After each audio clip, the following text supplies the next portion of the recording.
Bienvenido, seguimos con preparación de motores de serie para competición, la serie donde vemos el libro con el mismo título. Hoy estamos con una parte clave, los pistones, quizá una de las piezas más importantes dentro del motor, y por ello le dedicaremos 2 vídeos, así que sin perder más tiempo, vamos allá. Los pistones, también llamados émbolos, son los que se encargan de transferir todo el poder del motor a la biela. Pero al contrario que estas últimas, estos sí están en contacto directo con las explosiones del motor, así que te puedes imaginar que tienen unas exigencias altísimas y un buen trabajo en los pistones puede hacer grandes diferencias en el rendimiento de un motor. En concreto, el pistón cumple 3 funciones fundamentales. Primero, hace de pared móvil en el cilindro. Transmite, como hemos dicho, la fuerza de la expansión de los gases a la biela, y además debe impedir que los gases quemados pasen al otro lado del motor. Para esto último, cuenta con la ayuda de los segmentos o aros, unas piezas que lo rodean y que también merecen gran atención. Como todo esto lo hace durante cientos de horas de funcionamiento mientras el motor gira, para el mejor desempeño es necesario que sea muy robusto, pero a la vez muy ligero. Por ello, aunque no es especialmente complicado en la forma, debe contar con unas características especiales manteniendo el peso al mínimo, lo que sí es un desafío en su diseño. Como sabemos, unas piezas móviles ligeras permiten al motor girar a mayor velocidad, pero si la pared de un pistón fuera demasiado fina, este podría perforarse o fracturarse suponiendo la inmediata avería del motor. Por el otro lado, un pistón excesivamente pesado imprime gran esfuerzo de torsión al cigüeñal, lo que puede suponer tener que hacerlo más pesado también o soportar vibraciones que puedan limitar la vida útil del motor. Además de los aros o segmentos antes mencionados, otra pieza clave en los pistones es el bulón o eje, que lo mantiene unido a la biela y que por supuesto también debe ser muy resistente. Vamos a ver algunas claves en el trabajo del pistón de un motor. Temperatura y dilatación. El pistón debe asegurar la estanquidad de la cámara de combustión, pero esto encuentra un problema, debido a la dilatación que sufren los metales al calentarse. Si ajustásemos demasiado las medidas del pistón con el cilindro, al subir la temperatura se atascaría por hacerse más grande, lo que supondría el gripado del motor. El cilindro trabaja siempre más frío que el pistón porque está en contacto con el líquido refrigerante, así que no va a dilatarse tanto. Si en cambio el tamaño del pistón fuera demasiado pequeño para evitar que pase eso, el problema esta vez sería que gran parte de la fuerza de los gases de escape se escaparía por el otro lado del motor, haciendo que perdamos potencia y que el lubricante se dañe de forma muy rápida. Para complicar más esto, debemos tener en cuenta que el pistón no se calienta de manera uniforme, sino que su parte superior podría estar 200 grados más caliente que la inferior, como vemos aquí a modo de ejemplo. Por eso, en la práctica muchos pistones tienen diámetros ligeramente inferiores en la parte superior que en la falda, y así compensan las diferentes dilataciones. Es decir, en frío no son perfectamente cilíndricos para intentar estar lo más ajustados posible al trabajar en su temperatura. Esto es algo que un preparador de motores debe tener en cuenta, ya que diferencias en la presión media efectiva, el cruce de válvulas, el material del pistón y otros factores podrían cambiar la temperatura de ciertas zonas y suponer un riesgo potencial para la integridad del motor. Por ejemplo, al preparar un motor se suele acudir el aumento de la relación de compresión, lo que supone inmediatamente un incremento de las temperaturas, que debe tenerse en cuenta para los nuevos valores de dilatación que vayan a producirse. Para desprenderse del calor, el pistón dispone en primer lugar de los aros, que están en contacto con las paredes del cilindro, de modo que un pistón de 3 aros es capaz de disipar mejor la temperatura que uno que disponga solo de 2.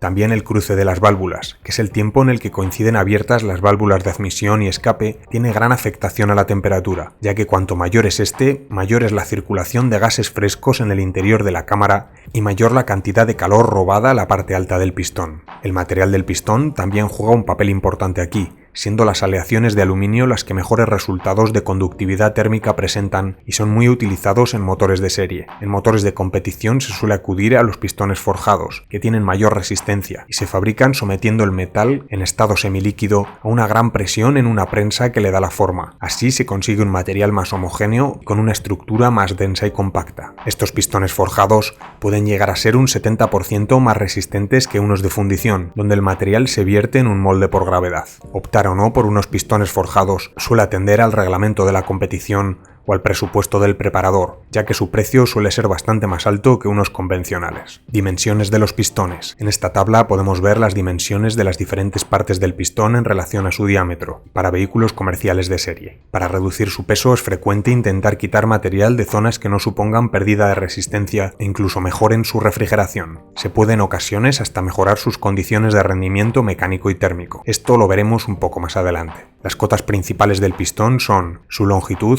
Cuando son pistones que no tienen la cabeza plana, se mide desde el borde superior del cuerpo. La longitud de la falda, medida desde la base hasta el centro del eje del bulón, el espesor de la cabeza, la altura desde el borde superior hasta la primera garganta, el diámetro de los alojamientos del bulón y la distancia entre los alojamientos del bulón. Ahora que ya conocemos un poco mejor el pistón, en esta primera parte nos centraremos especialmente en los trabajos dedicados a reducir su peso. Para poder ganar potencia mediante el aumento del régimen de giro del motor, quitar peso en esta pieza tiene grandes resultados. Los métodos que hoy veremos serán: utilización de pistones forjados, recortes en la falda de los pistones y recortes internos de la cabeza del pistón. Así que sin más preámbulos, empecemos a ganar potencia.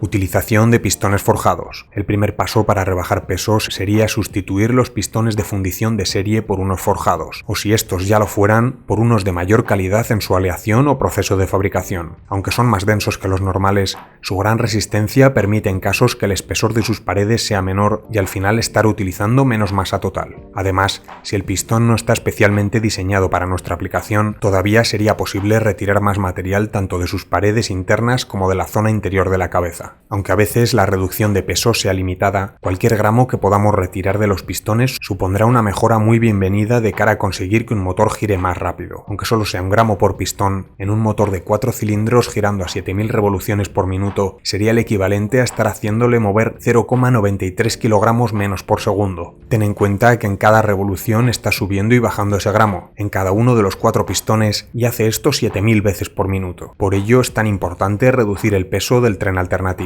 Por descontado, aligerar los pistones es un proceso que debe hacerse con el máximo cuidado para no debilitarlos en exceso y producir una avería en el motor. Para diferenciar fácilmente unos pistones forjados de unos de fundición, el método más sencillo es mirarlos por dentro. Los forjados suelen estar lisos y los de fundición tienen unas marcas parecidas a estas que se producen en la fabricación. Recortes en la falda de los pistones. Un método de reducción de peso a los pistones es retirar material de su parte baja, también conocida como la falda del pistón, lo que además de suponer un rebaje de peso también puede reducir la superficie de fricción con el cilindro. Aquí podemos ver un pistón de serie y el mismo recortado, haciendo un corte en redondo a una distancia de unos 4 o 5 milímetros bajo los muñones del alojamiento del bulón. Este trabajo puede ser iniciado en el torno y terminado a mano. De todas formas, este método aún puede mejorarse, ya que este pistón aligerado quedaría deficientemente guiado dentro del cilindro, y cuando la biela tuviera los mayores ángulos, el pistón también se inclinaría más y los segmentos actuarían como una cuña sobre las paredes del cilindro. Este fenómeno es conocido como campaneo, por su oscilación a los lados igual que una campana, y de ser muy acusado se produciría un deformamiento en los cilindros nada conveniente. Para obtener un resultado satisfactorio al modificar las faldas de los pistones, debemos darles guía suficiente para que no cabeceen y se desplacen de forma adecuada dentro del cilindro. Aquí lo podemos ver de forma exagerada. De acuerdo a las medidas que vimos en la tabla del principio, la longitud debería ser al menos 1,1 veces el diámetro del pistón. Y si mantenemos esa cota, pero retiramos material de las zonas laterales no sometidas a empuje, podemos obtener una forma que no comprometa la fiabilidad, llamada embolopatín. Todas las operaciones de recortado de este tipo deben realizarse mediante la confección de una plantilla, para asegurarnos de que retiramos el mismo material de todos los pistones y en el mismo sitio, y así tengamos la misma forma una vez terminado el trabajo. Como en todos los procesos de aligerado, es fundamental controlar con cuidado el peso del pistón con frecuencia, especialmente cuando nos acercamos a la forma final definitiva. Se recomienda al menos una balanza capaz de detectar diferencias de medio gramo. Nosotros utilizamos una que llega a la décima de gramo, que sería un grado de precisión bastante bueno. Una vez aligerados todos los pistones, se intentará que todos pesen lo mismo que el más ligero. Se podría tolerar una diferencia de hasta 2 gramos y equilibrar luego con las bielas para que los conjuntos pesen lo mismo, pero un trabajo bien hecho buscará el mismo peso idéntico en todos. Por supuesto, en el motor debemos asegurarnos de que la relación de compresión sea también la misma en todos los cilindros, si no el peso exacto de los pistones no tendrá relevancia alguna. En la superficie exterior de los pistones también se pueden practicar orificios que mejoran el engrase, de un diámetro entre 2 y 4 milímetros, de modo que al bajar el pistón atrape aquí aceite y lo distribuya por las paredes del cilindro al subir, efectuando así una lubricación adicional. Este trabajo resulta especialmente beneficioso cuando el motor está frío y durante la marcha a ralentí. Hay que tener en cuenta que un motor de competición puede tener un ralentí por encima de las 2000 revoluciones por minuto, y si el engrase es inadecuado se puede dañar rápidamente. Aquí es donde estos orificios hacen su mejor trabajo. Por supuesto, estos taladros pueden ser hechos con plantilla para que en todos los cilindros se encuentren en el mismo lugar exacto y tengan el mismo diámetro.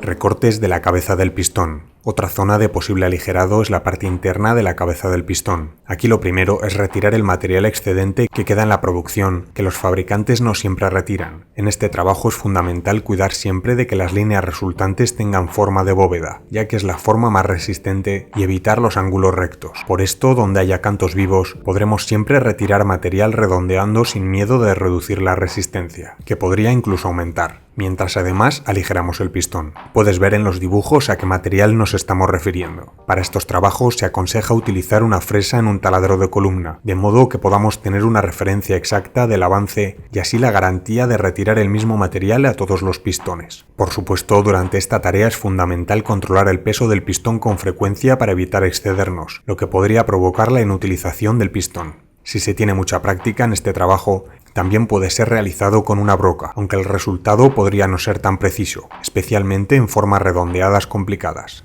Finalmente, también se puede quitar sin peligro las marcas que tienen los pistones de fundición en su interior sin comprometer para nada su resistencia, y que como sabemos los pistones forjados no tienen.